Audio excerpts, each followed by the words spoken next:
Hey there, I'm Osman Faruqi, and this is The Drop, a weekly culture show from the Sydney Morning Herald and The Age, where we dive into the latest in the world of pop culture and entertainment. I'm here with Thomas Mitchell and Mel Cambry. What's up, gang? Good evening, wherever you're listening to this podcast, or it might be morning. Thomas is trying to be funny because I said to him, look, it's nice that you say good morning when we talk. I appreciate that. But podcasts are listened to at all hours of the day. We don't want to shatter the illusion, that this only exists in one particular moment in time. Yes, well, I'm on board now. So wherever or whenever you might be listening to this, I hope you are good. Very sweet. Thank you. Mel, how you doing? I'm doing well. I feel like I'm glad we've got to a stage where I can mitigate all responsibility for having to answer you when you say, how are you? Like it's just now assumed that Thomas will take on that role. You did have one more responsibility. How are you, Osman? Oh, thanks for asking. Thanks for asking, guys. I've started boxing lessons this week. I wanted to add a little bit of cardio to my workout regime, and boxing seems like a really fun way to do it. And it was really fun, but I will say my arms are quite sore and tired now. Thomas, I know that you box regularly. Do you have any tips or tricks for me? Look, Firstly, I think it's a really good thing for you just to work out thanks. Of your issues, Just like if you're going to be hitting the bag, that's the bag to hit. I think it's really good. If I'm going to be hitting something, it's better a punching bag than you. Yes, correct. Just keep your guard up, man. Tyson said that everyone has a plan until they get punched in the face. He also said a bunch of other dumb shit, but I think it's really good. I'm here. And Mel, you've done some boxercise before. I haven't actually. For a story, I went to a Muay Thai boxing class with the person I was profiling, and I found the most difficult thing was I couldn't remember what do you call it? When you do a whole kick, a whole series of punches and kicks. I really struggled to remember. Like a Mortal Kombat sequence. When you're doing an uppercut, AABB. fly, kick, I could not remember the order. I found that very difficult. Do you find that challenging, Osman? Well, I'm really just starting. So it was left jab, right jab, left hook. I could remember that. What's your kind of killer punch though? I got a right hook. Yeah. I can see it. Is this in a class, right? This isn't... No, I just do it one-on-one. Oh, really? Oh, yeah. Just Osman versus his demons. In the corner. I mean, he's not wrong. He's not wrong on that front. I was going to say first things first, but we've spent a bit of time talking about my boxing. So second topic of today's podcast, we need to acknowledge Thomas's psychic abilities. Thank you. Twice in a row now, he has predicted the State of Origin result and the final score. Kind of can't believe it. I was doubtful. What a time to be alive. The Blues did take it home within the margin you predicted, Thomas. Yeah, I mean, also doubtful is completely underselling what your response was. Both of you, you were mocking me and, just saying how outrageous it was that let alone I would suggest the Blues would win, that they would win in Queensland and by that scoreline. And yeah, once again, it's a big win for the Thomas heads out there. And also we all win because New South Wales won. That's true. We all did win. How sweet it was. When Bradman Best crossed over for that try, Osman. Oh my God. It was incredible. Our text messages were just ecstatic, full of pure joy. And this was the first time I've kind of watched the State of Origin, all three of them. What I found most shocking, and that was mainly off the back of Thomas's encouragement, what I found most shocking was that the sin bin is a metaphorical concept, that they just go and sit on the bench. I found that What did you think, that they were put in a literal bin? Not in a literal bin, but I thought they went somewhere for time out by themselves. They didn't just get to go and sit with their mates and get Gatorade and relax. They should go and sit somewhere where they are made to feel ashamed. They do typically go into the dressing room, and then right before they come back on, I think they come back to the bench. Okay, right. So they are in a bin. I think you're confused because there was a player.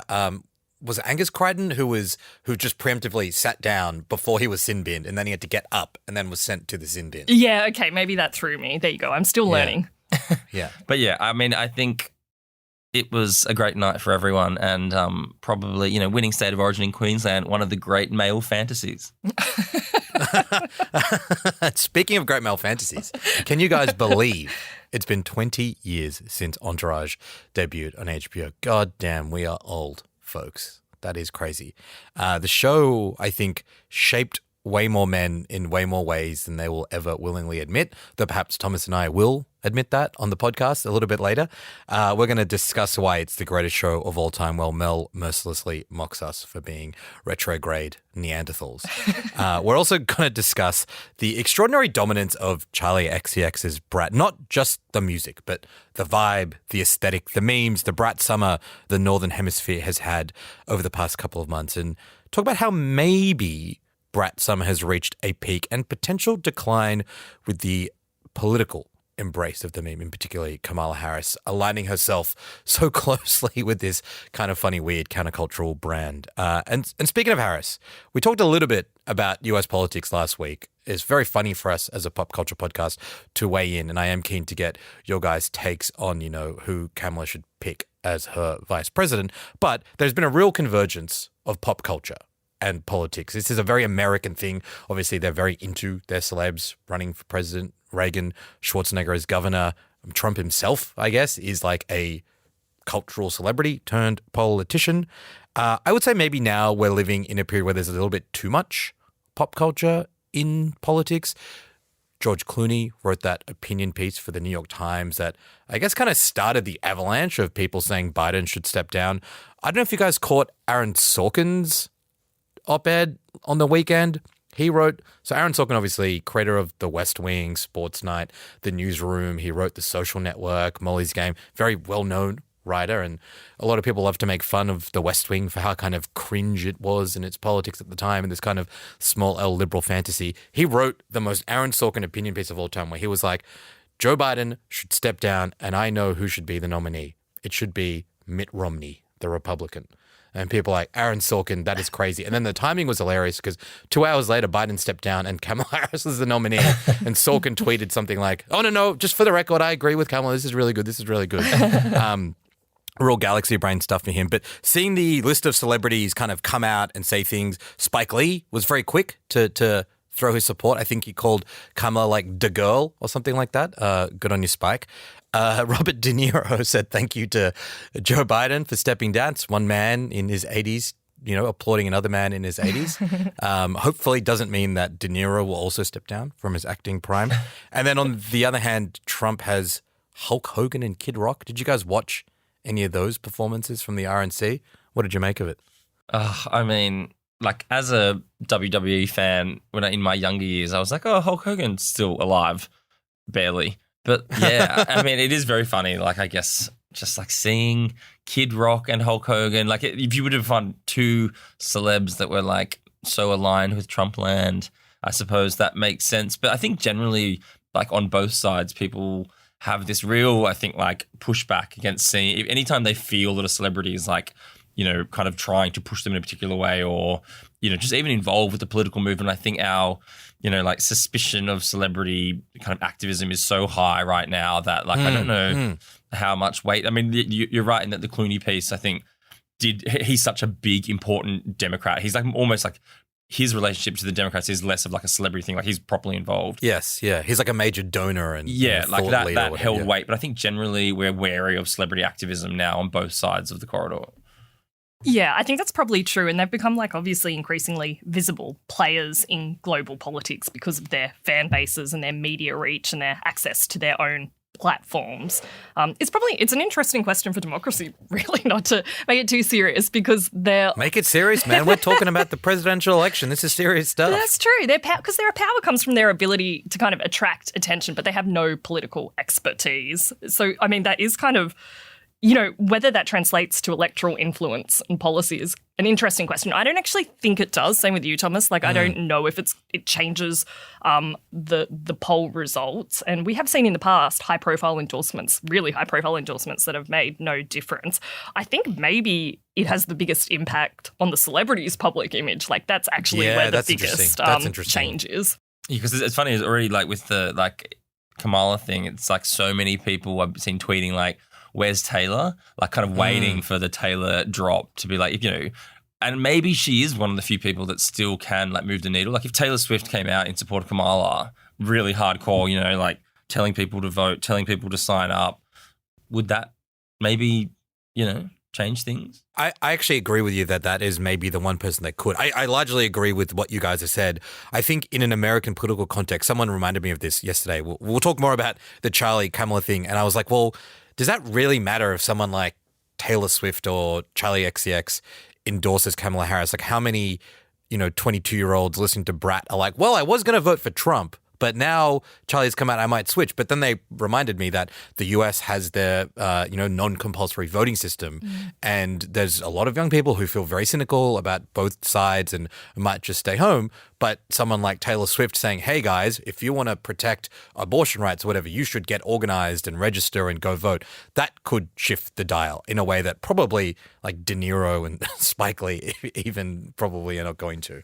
Yeah, I think that's very true because I think the fact that they don't have to compulsorily vote is really where the power of these celebrities lies, particularly for the Democrats. Before we move on from this one, there's a regular segment we're going to have now is like what JD Vance is up to. We had a lot of fun talking about him last week. This is Trump's pick for the vice presidency, the author that Mel loves, really funny, interesting guy. People found his like blog spot from 2011 or maybe even earlier where he talks about like his life traveling from Ohio to Yale and, his kind of suburban malaise. And he gave us a little bit of a review of Garden State, the Zach Braff film. So he's talking about being in the airport and he says, I couldn't watch Garden State because New Jersey's landscape is so much like Ohio's. The music is so relevant to my life right now. And the story of a guy returning home, realizing that home isn't what it used to be, etc., made me want to tear up. I mean, that's Garden State in a nutshell, right? It really is. I can't believe he was like a Shins guy. Lebanese Blonde by Thievery Corp just makes him weep still to this day. It's so strange how he's managed to make something quite banal sound so poignant. You can't get off this hype train at all, can you, man? You're just like, damn. I want more. I mean, also, I'd love to imagine what was on your blog spot of 2011. Well, honestly, when I saw that, I was like, shit, is that still up? Yeah, I probably need to do like a bit of... Did you really blog? I mean, it's best not to talk about it. Is there a JD Vance review of The Legend of Bagger Vance? Because that, I think... That's really funny. My blog when I was a teenager was about New South Wales state politics. That's how cool. Oh, my God. Wow. It was called Macquarie Street. It's set in a Dune world. Interpreted through fan fiction. It wasn't fan fiction. Maybe, I don't know what's lamer, that I was writing serious news stories when I was 15 or writing fan fiction about Premier Nathan Rees. I was not doing that, for the record. That's a throwback. Let's talk about Brat. We discussed the album at length when it was released on June 7. It has become Charlie's biggest selling album yet. But I think what's become even bigger is the, vibe, the meme, the aura around Brat. How do you describe it? Well, according to Charli herself, Brat is a little messy, likes to party, and maybe says some dumb things sometime. Someone who feels herself, but then also maybe has a breakdown, but kind of like parties through it. They're very honest, very blunt, a little bit volatile. Mel, in your group chats with girls, women, is that how you guys are describing yourselves these days? Is this the mood, the vibe amongst cool, millennial Gen Z women, this kind of Brat aura? I was hoping you might describe me as urbane again. That's I was really hoping that might make a reappearance. Look, on one level I find, on the surface level, if I don't think about it too much, I find Brat, like the movement, very fun. I think it's a fun movement on the socials, and I think it's people are having a lot of fun with it. If I really think about it, I guess, all kind of labels like that are kind of reductive and performative. But I think the more interesting thing is, like, what is Brat reacting against? Like, why is Brat having a moment? And I guess it's kind of moving against that clean girl aesthetic, which has dominated TikTok and also fashion. The idea of the put-together girl with the slick-backed bun and the neutral nails and the clothes that don't kind of stand out. Like, it's obviously a very direct reaction against that, and it's obviously a reaction against a feminism that Gen Z sees as too serious and stifling. So I think that part of it is interesting. And, ultimately it's about owning elements of oneself that have traditionally been seen as troubling for women, like women who like to party, who are messy. So I guess it's good that you're like that level is being reclaimed. But I mean, ultimately, I do kind of wonder if Brat is manic pixie for a 21st century. It's manic pixie with a bit of edge, really. I don't think anything's new. So I'm cautious of it and interested. And I believe I can be a Brat. That's an interesting take.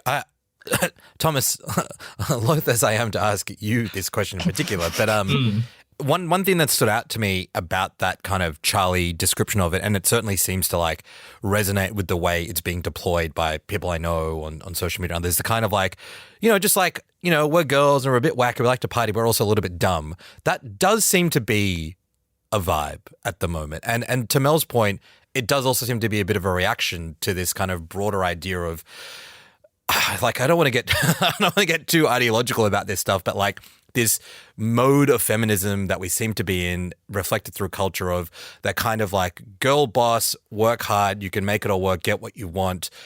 There's a way out of like the trap of kind of capitalism and the sociological factors that apply, and everyone kind of realizing that is all a bit bullshit, and like what's the point of working your way up to the top and playing by the rules? It's all stupid anyway. Let's just have a bit of dumb fun. The kind of return of the trad wife thing, the explosion of Red Scare, which is obviously referenced in Charli's album, all seems to be part of this too. Yeah, I mean, I think it's like we're definitely living in a time when young people, capital P, are feeling like a certain... Wait, why is it a capital P? I don't know, capital YP.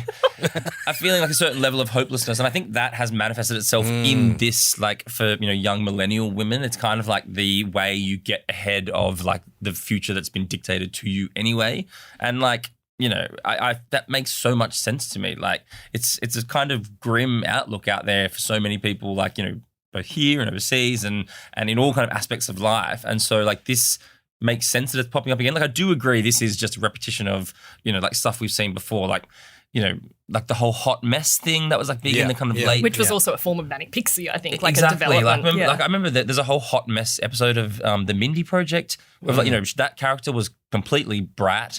And same with Fleabag even, like she was a hot mess, which is a Brat. Like, it's all just an evolution of the same thing. But I think it's particularly like big right now. And I do, as I go on Instagram and like see these trends, but like you do see lots of, like I've got lots of my friends who are like super smart, successful women, and then they'll be posting stuff like kind of like tongue in cheek about like how messed up and like fucked up their lives are and like lol. And it's kind of like, it's true, like, but they're just kind of getting ahead of the curve, I think, and kind of claiming it to own what's really going on, but like they're not really those people.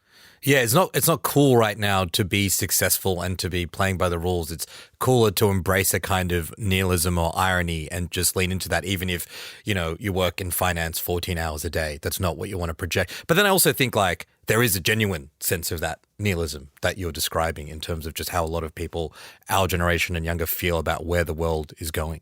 Yeah, I think that's very true. And I think you could also maybe read the hedonism that is embodied in the Brat kind of idea, not just as nihilism, but hedonism as reacting against expectations of women, all of them. So if you kind of take Brat as its base level as that, then that is a positive thing. If it's about reacting against, what's expected of you, traditional stereotypes, how society wants you to behave, then if that's the net level of it, then I guess that's a good thing. But always wary of these things. But I do think it is funny that like the split in, I would say like, we're all in our like mid-30s.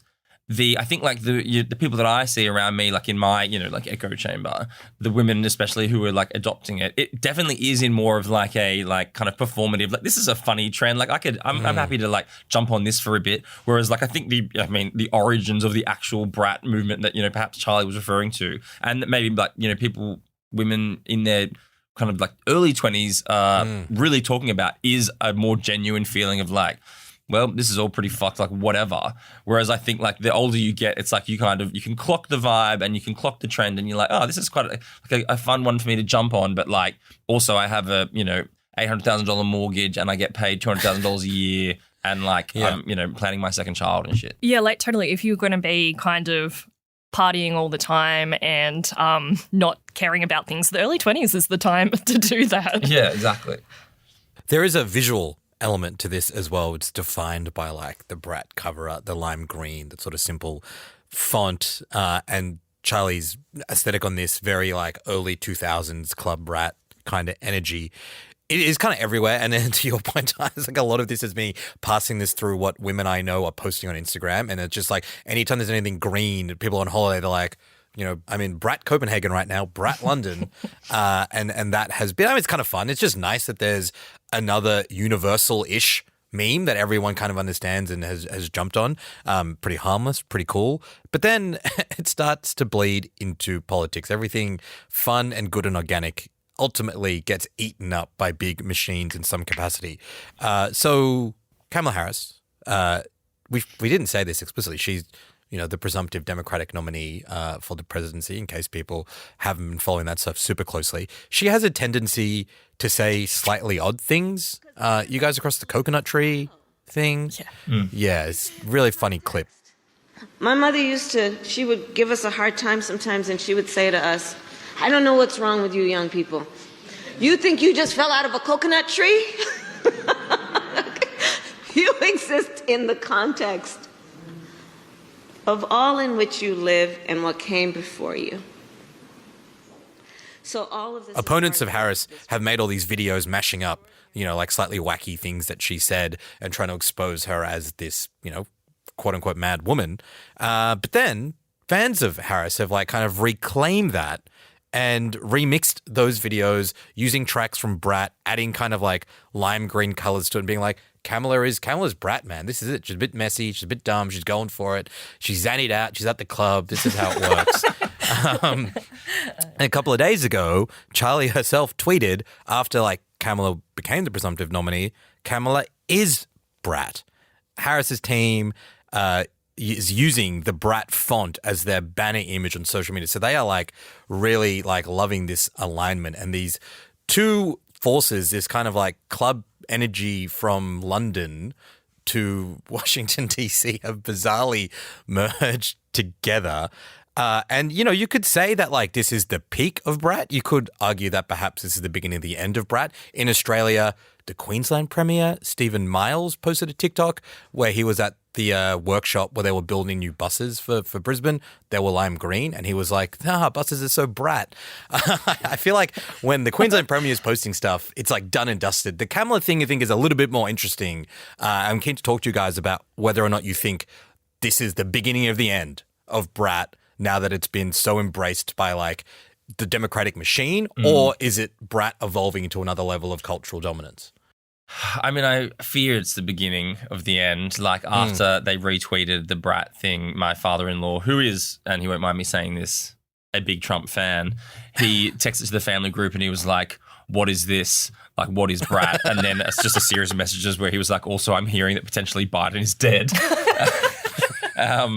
That's a whole other podcast, but I don't know if you guys know, but Biden is dead. That's the hot tip. That's our Patreon podcast. Find out our takes on that one. But yeah, like, I mean, once Brat awareness has hit, you know, the suburban 65-year-old dads in Australia, it's over, unfortunately. That's where memes go to die, man. Exactly, yeah. When he's screenshotting them off a Facebook screenshot and posting them into the WhatsApp thread, then the meme is dead.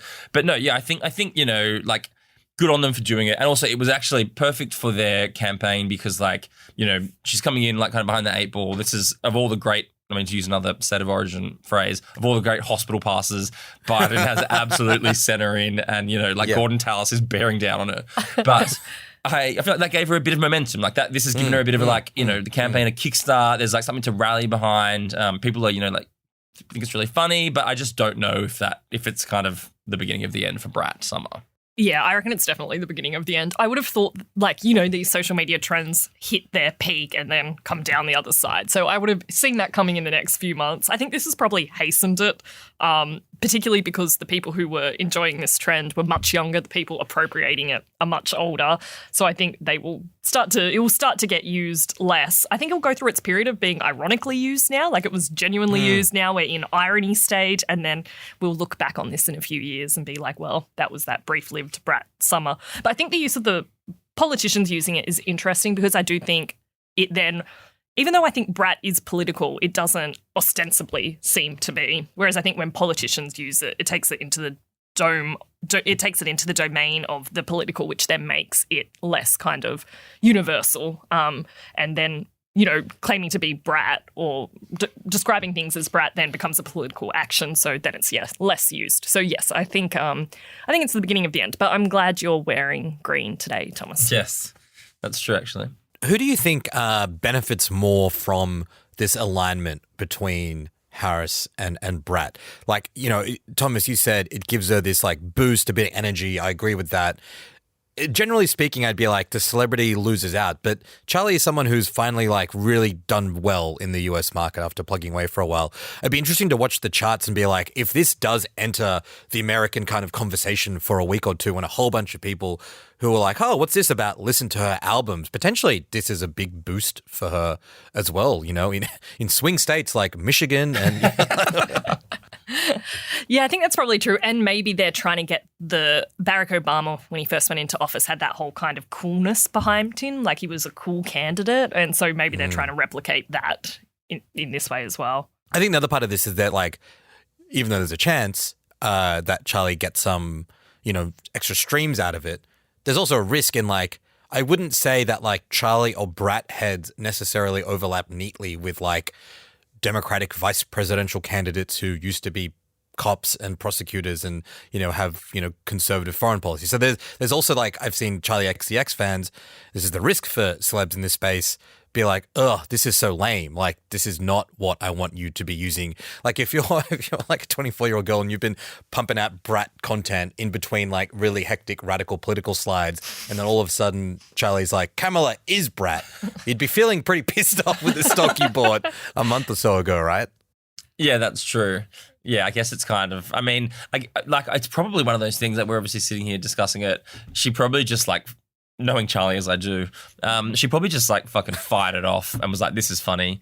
And this is funny, totally. And now here's a bunch of people in their 30s debating it. Yeah. And me being like, I think what it is, no, but that's probably like the reality of what happened. And now we just kind of like watch it all play out. But yeah, I would say, just like slightly off topic, but I do think this whole thing has made me a little bit excited just for the general meme environment leading up to the election, because it has been amazing already. Not off topic. We're veering into like Pod Save America territory for the next 6 months. This is what we're doing now. And one of my favorite ones was just as soon as this all happened. Have you seen the one like going around like the headshot of Conor Roy, and it's like he's tanned, he's ready.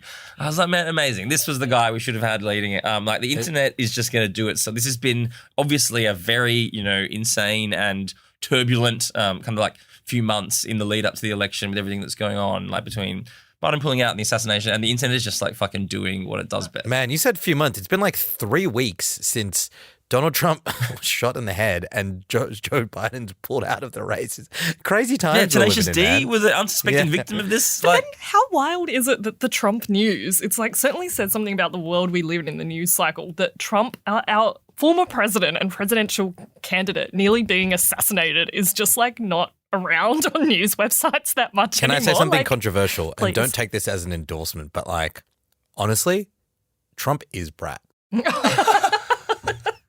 probably is a bit more Brat than Kamala. There's something about his kind of weird manic energy and just he keeps... we talk about the Hannibal Lecter thing. He keeps bringing up Hannibal Lecter in speeches, and he keeps describing him as the late, great Hannibal Lecter.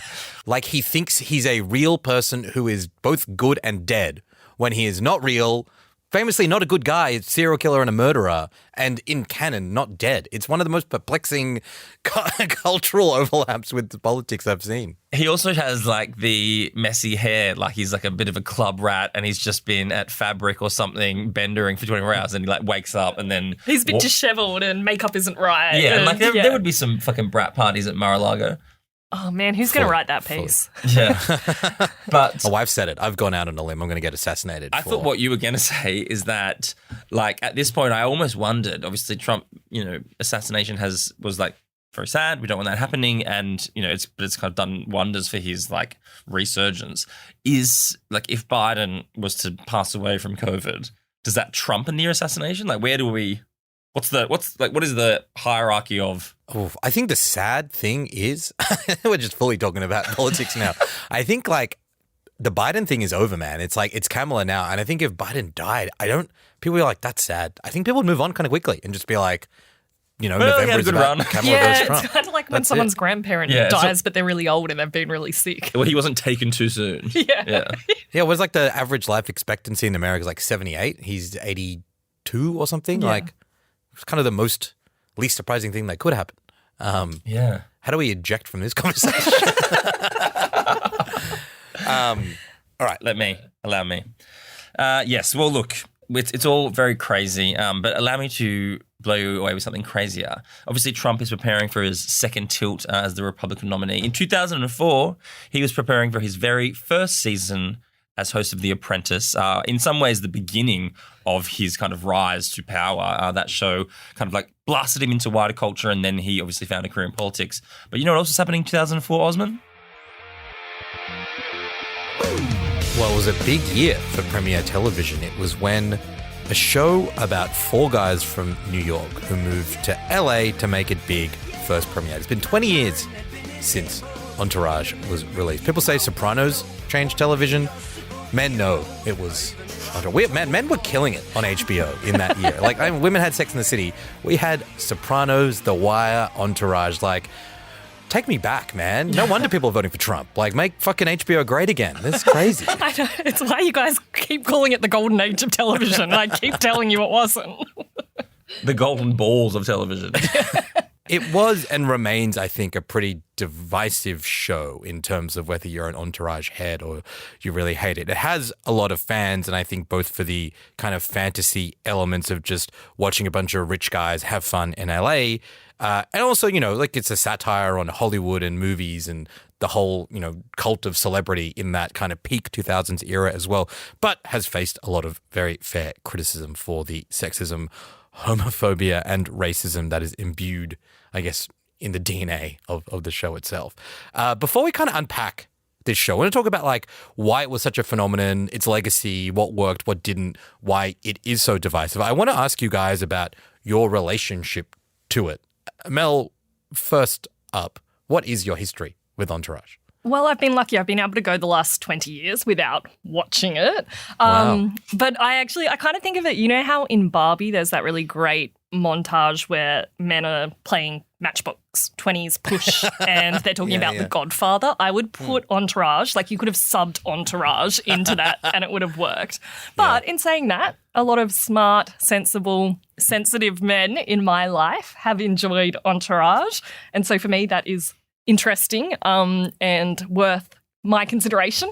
So I have gone back in preparation for this pod and I watched the first kind of 5 episodes, and then I watched some scattered episodes that have had a lot of discussion about them or a kind of pinch hitter episodes. So obviously I feel like I'm not going to be able to fully understand and appreciate the character arcs that these characters definitely don't go on. But yeah, I'm excited to talk more about it and maybe to bring a perspective of someone watching it for the first time in this context versus I imagine you guys were hot into it when you were in your youth. Thomas, what do you reckon? Were you hot into it in your youth? What's your relationship with this show? I had all the Entourage DVDs. Yeah. I mean, look, My man. guy. In the least surprising news of all time for anyone that listens to this podcast, like, I mean, you and I were both. We couldn't have been more banging the demo. Really, like, it came out when I was like 14, 15. Like, there was no 15-year-old version of me that escaped Entourage. And the same thing with all of my friends. Like, it was almost like probably one of the, like, I loved Sopranos and stuff, but it felt like it's a different show for me. Like, I loved it. I probably didn't fully understand it. Whereas Entourage was like there for me to really like take in. And it's funny, like everyone's relationship, I think, with the show has changed a lot in the 20 years since it premiered, especially because the show finished in 2011, but then the movie came out in 2015. And the movie, I think, was a good way for lots of people who grew up with the show, like me and you probably, Osman, to realize that this show was a little bit crazy and probably had some big problems because it kind of the movie like past its expiry date by then. Exactly, sure. yeah. And then we kind of cut forward another 10 years to now, and it's 20 years, and like obviously the legacy is a funny thing. These anniversaries, like you're forced to like reflect on what did the show mean and stuff. But I find myself in conversations like not wanting to defend Entourage because I'm fully aware of like all of its downfalls. But I do think there are certain parts of it that have become like 2004 was a fucking weird time. It was a dumb show written by a guy who was basically writing about his life experience. Like, what did we expect it to be?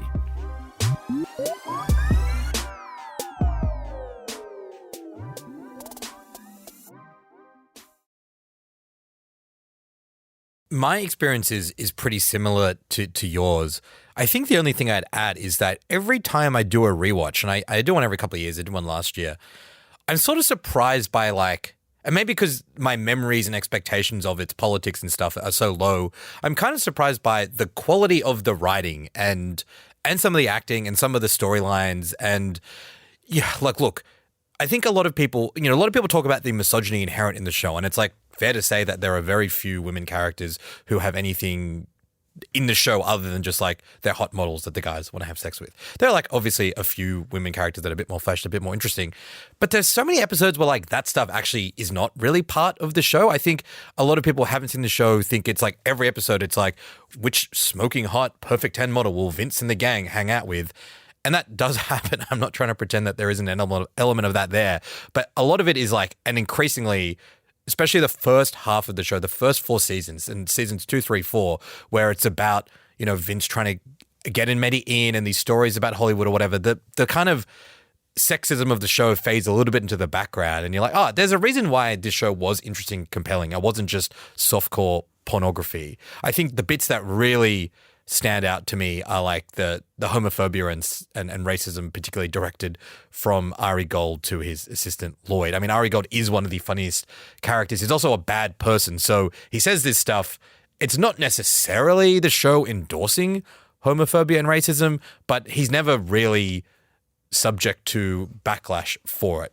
And then it does happen a bit, and you do get these moments where he's challenged, but it always comes back to like Lloyd ultimately loves him, even though he is one of the worst people to him in the world. So that is my attempt to try to like put not defend the politics of the show, but to say that there's a lot of it that goes beyond those kinds of issues and makes it something interesting to still watch now and interesting to still talk about now.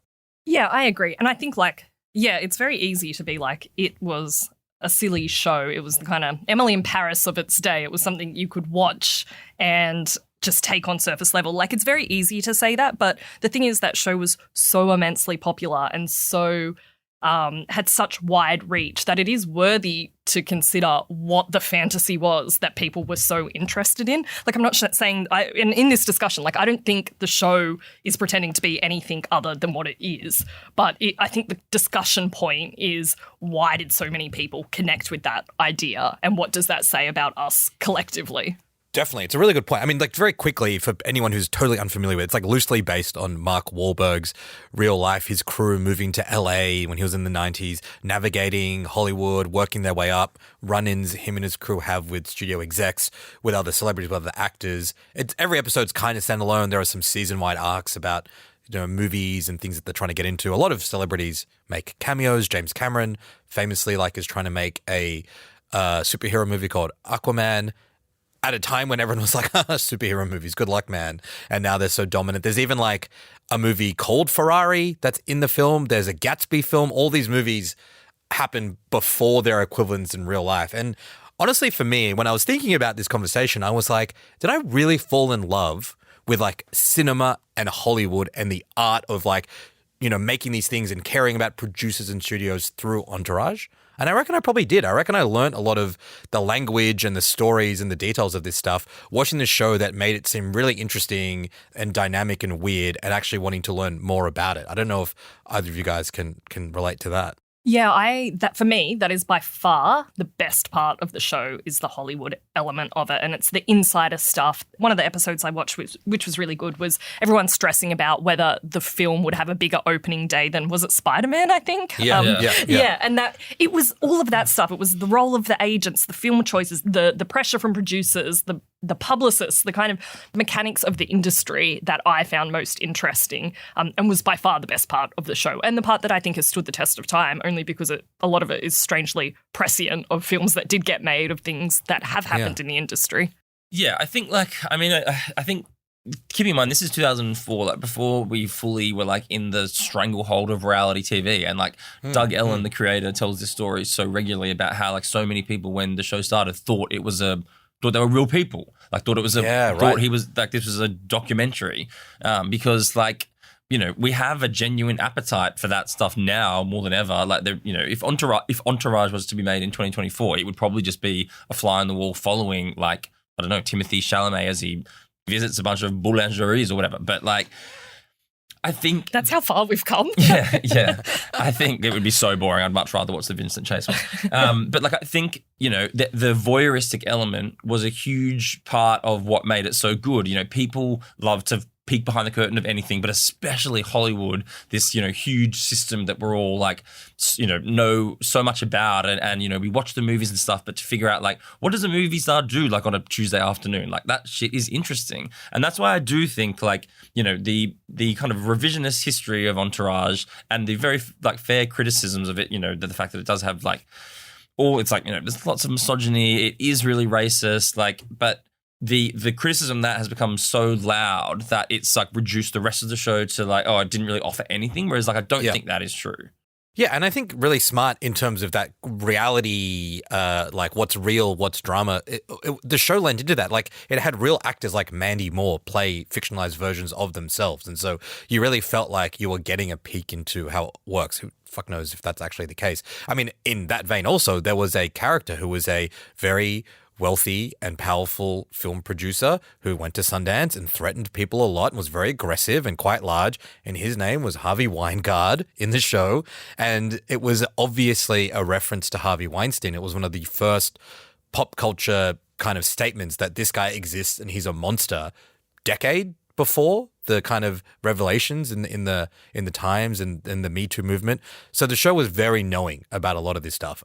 On the kind of the other side, a lot of the reasons why I like the show was great party scenes, great soundtrack, a lot of stuff about dudes just like hanging out. And I think when you're a teenager, you're like, is this what being a man is? And I think this is one of the bits of the show that I can't really reconcile. And it's not really the show's fault that a bunch of people our age, Thomas, when we were teenagers, watched it and were like, well, you know, this feels more aspirational to me than like The Wire or The Sopranos.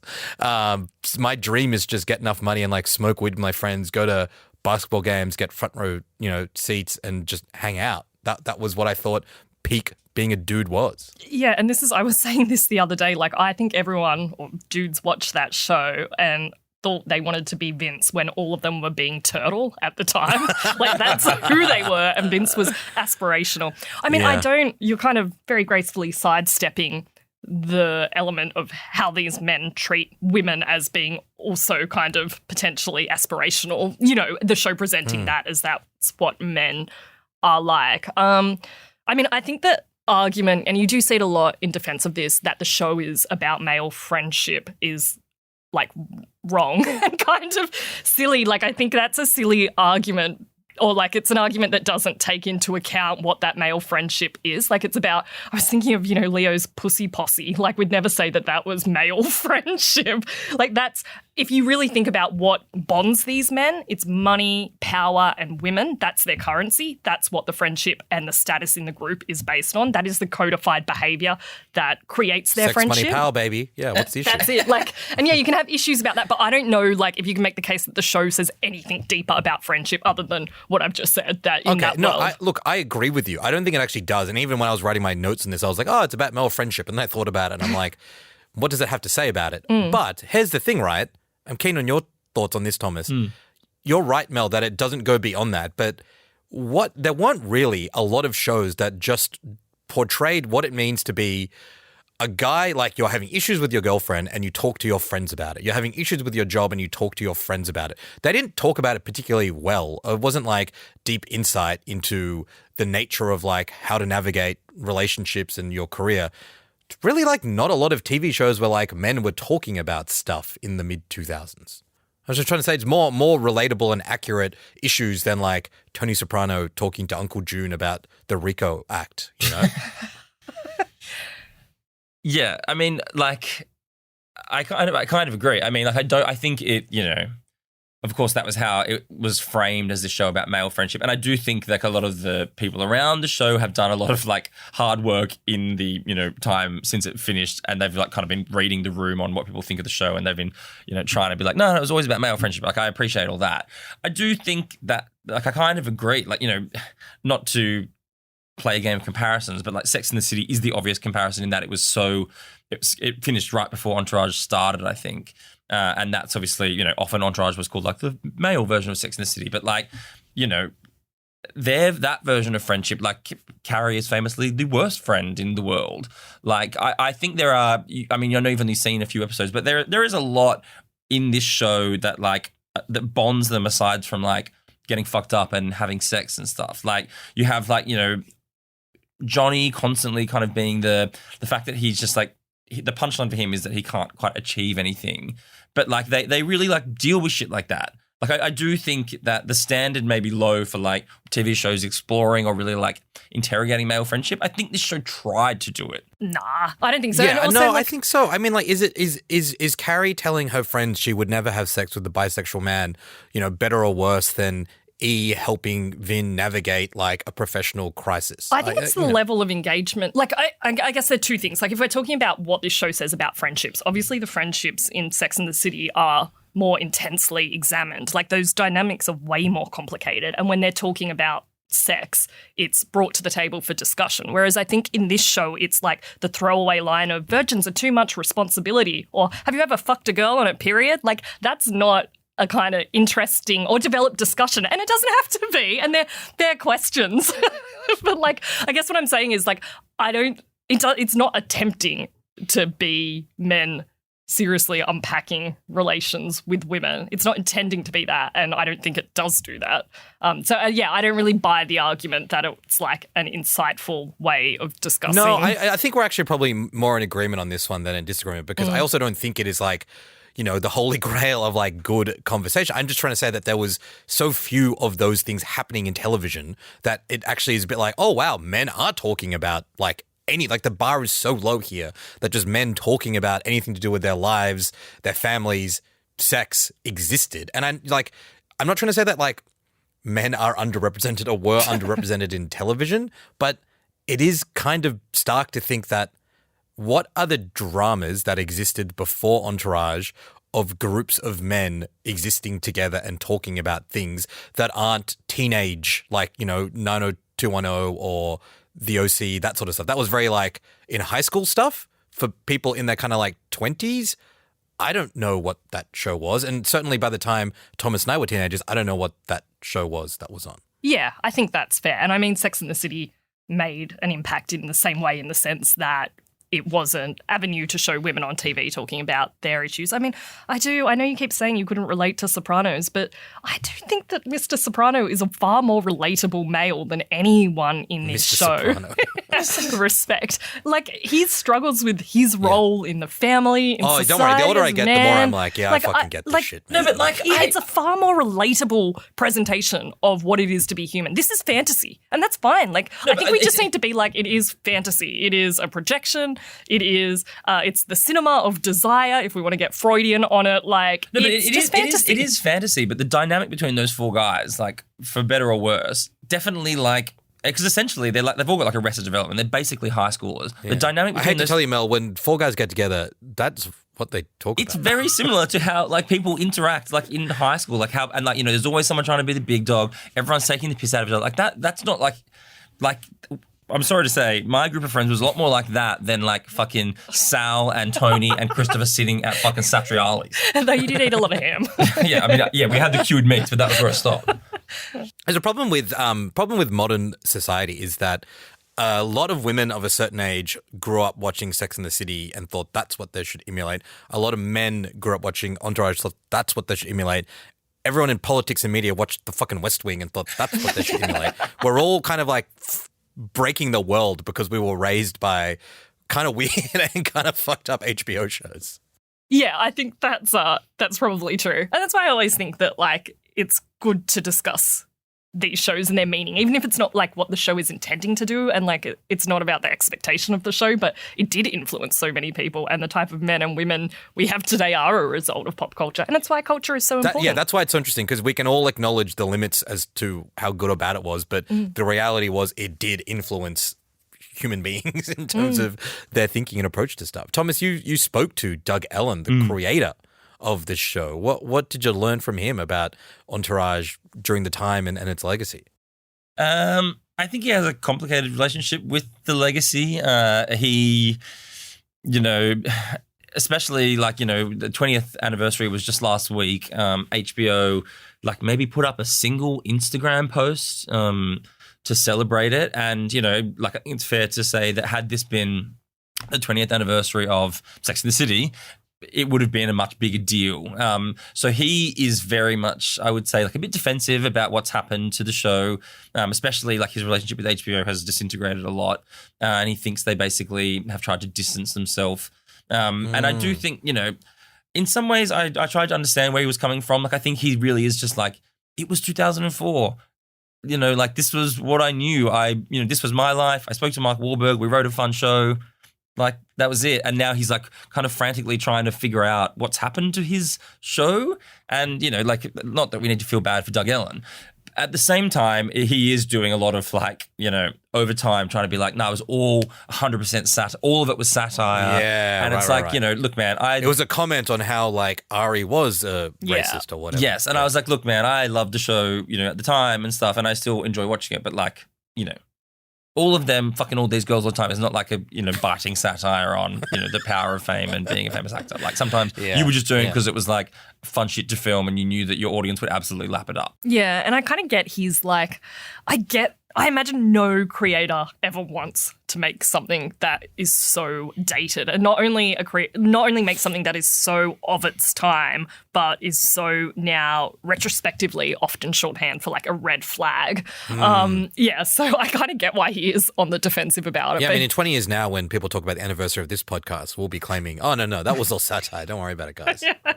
I already used that excuse.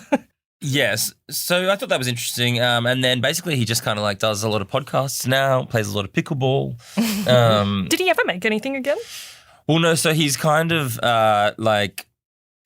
no is the answer. He's basically got a pilot featuring Charlie and Martin Sheen and a bunch of the guys from Entourage, but it hasn't been able to get financed yet. So yeah, he kind of talks about his experiences in the industry in this new podcast he has. But yeah, he definitely has been impacted, I think, a lot by the response to Entourage, probably beginning, I think, with the movie, which he directed and wrote and which did not do very well. And then I guess since then the show has increasingly been, viewed poorly and seemed to have aged poorly. And I think that's left an imprint on him, as it would anyone. But yeah, it's an interesting chat. It's interesting how few shows like it have existed. The only show I could think of that really fell right into this space is Ballers. Don't you guys watch this? Yeah, I HBO show? love Dwayne Johnson. Yeah. Dwayne Johnson, John David Washington. It's executive produced by Mark Wahlberg, so some of that Entourage DNA is there. And it's a similar thing, right? It's about sports managers and the NFL, a lot of party scenes, a lot of music, a little bit more updated. This came out in 2015, so it doesn't feel kind of as cringe, and a lot of discussion about race, because this is about a lot of players who are black. It was pretty interesting. It wasn't that great. I don't think it has a huge legacy or anything like that. But so I was going to say this out loud. I realize how silly it sounds, but a real noticeable lack of drama comedy shows about dudes hanging out together. Thank you for that. Right? Thank you for being brave enough to say it. Well, it feels weird to say that because, again, I don't think, my point isn't this is why everyone's voting for Trump because men don't have shows anymore. But in this space of, beyond kind of, action, and maybe, outright comedy or whatever, the space of the dramedy where there is some ongoing kind of relationships that shift and change, and it's the dynamics of a group of men, or even if it's a group of men interacting with, other women. There's not that many shows like that. I don't think there are any shows purely, well, not that I can think of off the top of my head. I'm sure there are and people will let us know. But I think it's more because the real world has women in it. So women are more than just, I guess, the people they have sex with. Like, so I think there are shows that focus on male. But you can have a show. You can have a show like Girls, which focuses on men. That doesn't just reduce women to like objects of sex. So you want the men to be the central characters, like I want boys. I want the show Boys. But aren't they? Okay, yeah, look. I mean, The Bear, everything revolves around. The Bear is probably, you know what? The Bear is probably a good shout. The Bear is a show where you see a lot of men, and like it's actually a really good example of this, where it's broad. There's a whole bunch of characters from all sorts of different backgrounds and whatever, but like you do see a group of men who relate to each other and to other people in a dramatic and funny way. That's a really good point. Presumed Innocent. That doesn't count. I don't know if that counts. About a man and a group of men. Yeah, there's one woman. A lot of them, I feel like, are couched in very genre ways, like Breaking Bad and The Sopranos. We've talked about it. Like all those things come up, but they're kind of smuggled in. Maybe that's because programmers know that men wouldn't watch like a very earnest, like Entourage, but it's woke, right? I don't know what the demographic is for that. So they're like, let's have shows like Ozark and Breaking Bad that are very gritty, justified, that sort of stuff. And then in that, we'll have some really strong plot lines about men relating to each other. Honestly, this probably is why people are voting for Donald Trump. I hate to break it to you guys. Well, I was reading today a really interesting story about how rare the male reader is. 80% of book buyers in the UK and the US are women, and the piece was linking it to kind of the Andrew Tate-ification of society, where men are, you know, the kind of gains attitude. I hadn't really kind of linked that before and thought that was interesting too. I mean, I don't know if that's relevant to what we're talking about, but in terms of how men engage with culture. A co-worker of ours yesterday did say that this was a show, Entourage was a show for Andrew Tates, which I thought was particularly offensive. That is interesting. That is really offensive. All right, on to our final regular segment, Impress Your Friends, where we share something we watched, read, listened to, otherwise consumed in culture in the past week. Mine's a bit cheeky. I am very excited about Industry Season 3 dropping in a couple of weeks. I think it's August 12th.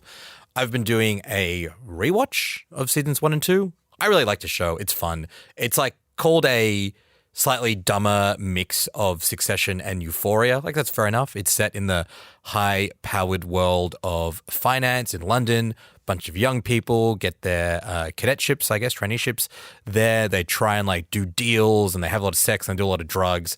It's kind of soapy. It's kind of silly. There's a lot of finance jargon. I have no idea how accurate it is. I don't really care. It's pretty cool. If you're not across it at all, get onto it. It's on Binge. It's an HBO show. It's on Binge. And get hype in time for Season 3. Mel, what have you got for us? I have a very good book. It's called Kairos, and it makes me sad that not more people are reading.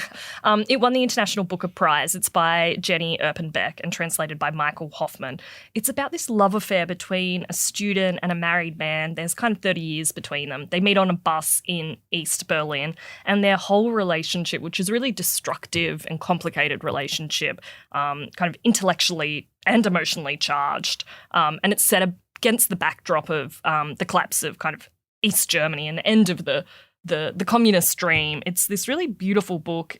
It's hard to explain. It's about power, art, culture, and it's quite a bleak outlook on life. But it is it's a book that's kind of, it moved me in ways that not much contemporary literature does.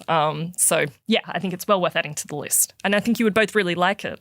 I love hearing you talk about books, Mel. It's very insightful, and you're really passionate about it, and I get very excited every time you mention them. So thank you. Oh, thank you, Oz. You can. I'll send a copy up to you. You don't have to buy me a book, Mel. I'm your boss. It's okay. Thomas, what have you got? Just to stay on trend, my recommendation is set in the world of Bloodsport. No, this is one that's actually kind of flown under the radar. It is a TV series. It's Those About to Die. Are you guys across this? Oh, the Roman Empire one? Yes. Okay. Sort of Anthony Hopkins is the guy in man, this? This has got big Oz energy. Yeah, exciting. BOE. Tell us about it. It's all 10 episodes. So firstly, straight up, it's a binge it on the weekend vibe. All 10 episodes available on Prime now. And basically, like, you know, obviously we're in a bit of a kind of like Gladiator mood right now with Gladiator 2 coming. And, obviously every so often we get these shows like, remember HBO did their big money like Rome show years ago that they only gave loved Rome, man. Two seasons to, which was a fucking crime against TV. Probably the worst decision they made since cancelling Entourage. But Those About to Die is basically like it's set in the world of the Gladiator games. And, kind of in a similar way, it's like a Succession meets Rome meets like almost like a Ballers. Like we get the politics of the sport set against the backdrop of the Roman Empire. Basically, Anthony Hopkins plays the emperor who's like very much on his last legs. He's like slowly Bidening. And yet as his kind of like dying wish, he wants to reinvigorate these, the gladiator games. And when I first got told about this, I was like, oh, this sounds like it has all the elements of being a stinker, like, big celebrity attached that probably doesn't give a fuck about the project. Just another Roman show. Like this will just come and go, that no one will ever talk about it. Watched a couple of episodes. It is so well done. They've spent a lot of money on it. Like the set dressing is incredible. Huge cast, but like everyone gets equal billing and there's great character arcs. I really think this is the type of show that you can like, you put on one and then like before you know it, you've got bed sores because you've been there for 10 hours. Great shouts, team. Great episode. A lot of fun. Can't wait to find out what JD Vance thinks about Deadpool versus Wolverine. We'll talk about that next week. Take care. See you then. Stay Brat. All right, cue the Entourage theme song. My mind had been enabled. In the memory you overflow. I wanna be your superhero. Or even if I tumble fall.